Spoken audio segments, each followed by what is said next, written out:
जय श्री राम, जय बागेश्वर धाम। दोस्तों, धनतेरस के दिन कोई भी चीज़ आपको खरीदना चाहिए। ये बात तो आपने अपने घर में बड़े बुजुर्गों से, चाहे यूट्यूब पर भी हर वीडियो में देखा होगा कि धनतेरस के दिन आप ये खरीद लीजिए, वो खरीद लीजिए। जी हाँ, बिल्कुल, सामान तो आपको खरीदना ही चाहिए, क्योंकि कहा जाता है, धर्मशास्त्रों में भी ये लिखा हुआ है कि धनतेरस के दिन कोई भी अगर आप चीज़ लेते हैं तो उसमें 13 गुना की वृद्धि होती है। लेकिन आज यहाँ मैं बात करना चाहूँगी जड़ी बूटियों के बारे में। जड़ी बूटियाँ भी अगर धनतेरस के दिन आप खरीद कर लाते हैं, जिनके अंदर माँ लक्ष्मी का आशीर्वाद मौजूद होता है, तो वो भी उतना ही असर करती है, बल्कि कहा जा सकता है कि कहीं ना कहीं उससे ज़्यादा असर करती है। कैसे करती है? जिन पेड़ पौधों में भगवान विष्णु या माता लक्ष्मी का साक्षात आशीर्वाद या साक्षात वो खुद विद्यमान होते हैं, ऐसे पेड़ पौधे, उनका फल, फूल, जड़, कोई भी छोटा सा टुकड़ा भी अगर आप उठाकर ले आते हैं, तब भी आपके घर में माता लक्ष्मी का आगमन होता है। ऐसा बिल्कुल नहीं है कि माता लक्ष्मी सिर्फ अमीरों के घर में जाती है या सोना चांदी, वाहन, आभूषण खरीदने वालों के घर जाती है। अगर आप छोटी सी कोई अनाज का, कोई एक मुट्ठी अनाज भी खरीद कर मार्केट से ले आते हैं, तो भी माता लक्ष्मी का आगमन होता है, क्योंकि माता लक्ष्मी गरीबी और अमीरी नहीं देखती है, वो आपका भाव देखती है, मन देखती है। तो आज यहाँ मैं जिस चीज़ के बारे में बताने जा रही हूँ, इसके बारे में मैंने कई अलग अलग वीडियो में बताया हुआ है, लेकिन खास कर अगर आप इस चीज़ को धनतेरस के दिन ला सकते हैं तो बहुत अच्छा है, लेकिन नहीं ला पाए तो दीपावली के दिन तो आपको इसे जरूर अपने घर में लेकर आ जाना है। कौन सी है वो चीज़, जानने से पहले चैनल को सब्सक्राइब और पास वाला बेल आइकन जरूर प्रेस कर दीजिएगा। तो जिस फल की मैं बात कर रही हूँ वो है गूलर का फल। जी हाँ दोस्तों, ये कोई साधारण फल नहीं है। वीडियो को छोड़कर गलती अगर आप करेंगे तो आप करोड़ों की जानकारी मिस कर देंगे और करोड़ों के पैसे भी मिस कर देंगे। ये कोई हवाई बात बिल्कुल नहीं है, शास्त्रों में भी इस चीज़ का प्रमाण है दोस्तों। और इसके पीछे एक कथा है, छोटी सी कहानी है, कैसे माँ लक्ष्मी का आशीर्वाद है, ये जानने के लिए ये छोटी सी कहानी सुनिए। एक समय की बात होती है, भगवान नरसिंह जब हिरण्यकश्यप को मार करके जा रहे थे, तो भगवान नरसिंह के नाखूनों में खुजली होने लगी, क्योंकि आप सभी को पता है कि हिरण्यकश्यप का वध उन्होंने अपने नाखूनों से किया था। तो नाखूनों में खून लगने की वजह से उन्हें खुजली होना प्रारंभ हो जाता है। तो रास्ते में उन्हें एक गूलर का जो पेड़ है वो दिखाई देता है। तो वो अपनी खुजली से इतना परेशान थे भगवान, तो उन्होंने क्या किया कि जो गूलर का पेड़ था उसके अंदर अपने नाखूनों को चुभा दिया। ऐसे में होता क्या है कि जो भगवान नरसिंह है, उनके नाखूनों की खुजली तो दूर हो जाती है, लेकिन गूलर को बहुत ही पीड़ा और दर्द से गुजरना पड़ता है। तब गूलर का पेड़ बोलता है कि हे भगवान, आपने अपने नाखूनों की खुजली तो मिटा ली, लेकिन मेरे दर्द का क्या, मैं दर्द से कराह रहा हूँ। तब भगवान नरसिंह ने उसकी इस बात से प्रभावित होकर कहा कि हे गूलर वृक्ष, आज से मैं तुम्हारे अंदर स्वयं विद्यमान होऊंगा। यानी कि भगवान विष्णु का सीधा आशीर्वाद उसे प्राप्त हुआ।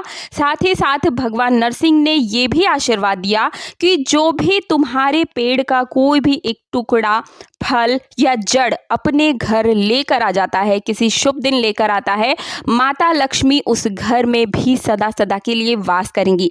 कैसे करेंगी?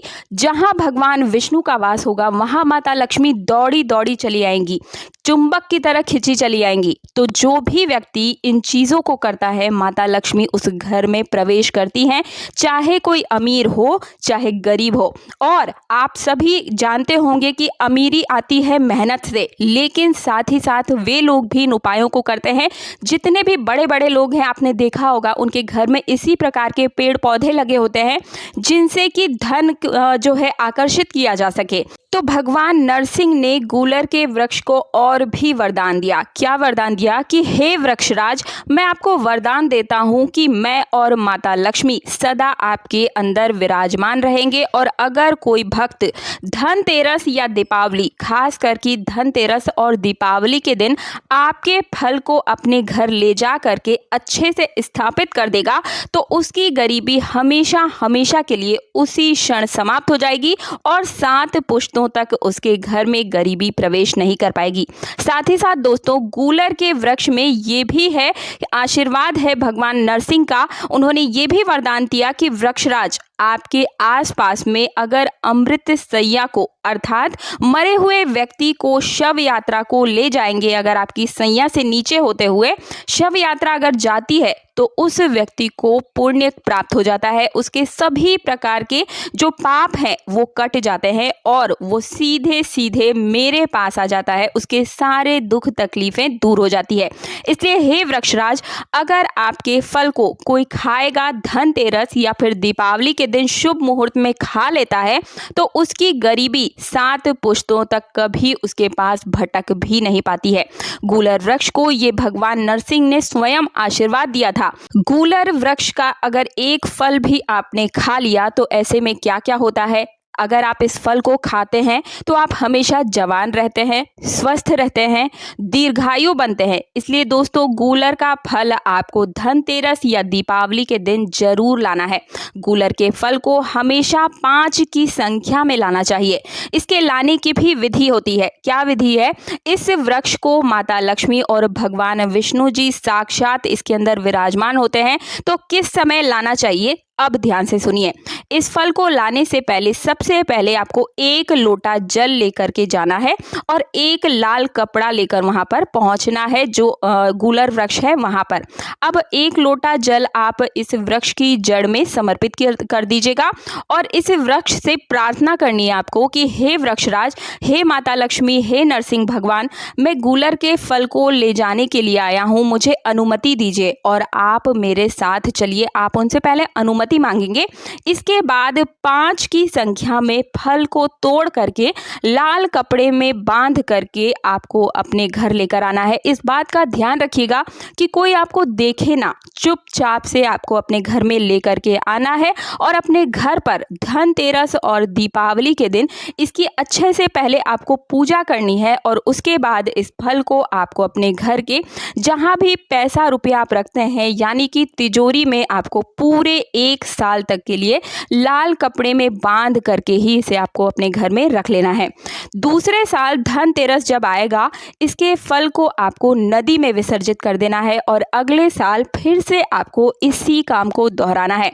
मानकर चलिए दोस्तों, गरीबी, दुख, दर्द, कष्ट कभी आपके घर का मुख नहीं देखेगी। हमेशा लक्ष्मी माता आपके घर में विद्यमान होगी और धन प्राप्ति के अलग अलग रास्ते आपको खुद नजर आएंगे। आपके बच्चे जिस मार्ग में पढ़ाई लिखाई कर रहे हैं उनको नौकरी मिल जाएगी, व्यापार करना चाहते हैं तो व्यापार में, यानी कहने का मतलब ये है जिस कार्य में आप हाथ डालते हैं वहीं आपको सक्सेस मिलती है। क्यों मिलती है? क्योंकि माता लक्ष्मी आपके घर में विद्यमान है। धन की वर्षा कभी नहीं होती है दोस्तों, हमेशा मेहनत करनी पड़ती है। मेहनत के साथ ही हम आपकी टूटी फूटी किस्मत का उपाय बताते हैं। हम कभी इस चीज़ का समर्थन नहीं करते हैं कि आप बैठे बैठे घर में पैसा पा जाएंगे। मेहनत आपको करनी है, लेकिन कई सारे जहाँ तक मुझे लगता है कि हर किसी के साथ ये चीज़ है कि मेहनत तो 100% करते हैं लेकिन रिजल्ट आधा भी नहीं मिलता है। तो यहाँ आप मेहनत 100% करेंगे लेकिन रिजल्ट आपको 200% मिलना शुरू हो जाएगा। तो मुझे उम्मीद है कि धनतेरस और दीपावली के दिन हो सके तो आप अपने गांव के आसपास कहीं भी देख लीजिए गूलर का फल मिलता है तो लाल कपड़े में लेकर के आप जरूर आ जाइए। मुझे उम्मीद है मेरे द्वारा दी गई जानकारी से आप सभी को संतुष्टि मिली होगी। वीडियो पसंद आता है तो वीडियो को लाइक, चैनल को सब्सक्राइब और पास वाला बेल आइकन जरूर प्रेस कर दीजिएगा। मिलती हूँ अगले वीडियो में। जय श्री राम, जय बागेश्वर धाम।